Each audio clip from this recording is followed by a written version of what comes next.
প্রায় ৮ বছর বন্ধের পর হিলি স্থলবন্দর দিয়ে ভারত থেকে আপেল আমদানি শুরু হয়েছে। ভারতের কাশ্মীর থেকে এসব আপেল আমদানি করে চট্টগ্রামের আমদানিকারক প্রতিষ্ঠান খাজা আজমি ট্রেডিং।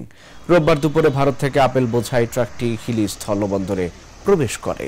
প্রথম দিন একটি ট্রাকে ৩০ টন আপেল আমদানি হয়েছে। কাস্টমসের যাচাই বাছাই শেষে সন্ধ্যায় এসব আপেল বন্দর থেকে খালাস কার্যক্রম শুরু হয়। এদিকে দীর্ঘদিন পর ফল আমদানি শুরু হয় খুশি বন্দরের শ্রমিক ও ব্যবসায়ীরা। আমদানি বাড়াতে এনবিআর এর সহযোগিতা চেয়েছেন ব্যবসায়ীরা। দীর্ঘদিন পর হিলি স্থলবন্দর দিয়ে প্রাইম এন্টারপ্রাইজ C&F এর মাধ্যমে ভারতের মালদার রপ্তানিকারক প্রতিষ্ঠান ভাই ট্রেডার্স কাশ্মীর থেকে এসব আপেল রপ্তানি করে। আমদানি করা আপেলের বাজার ও দাম ভালো পেলে আরও বেশি পরিমাণ আমদানি সম্ভব। প্রতি টন আপেল $700 শুল্কায়ন করা হয়েছে।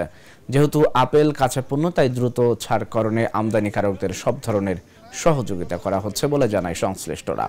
আমাদের কাস্টম যথেষ্ট সহযোগিতা করছে আমাদেরকে।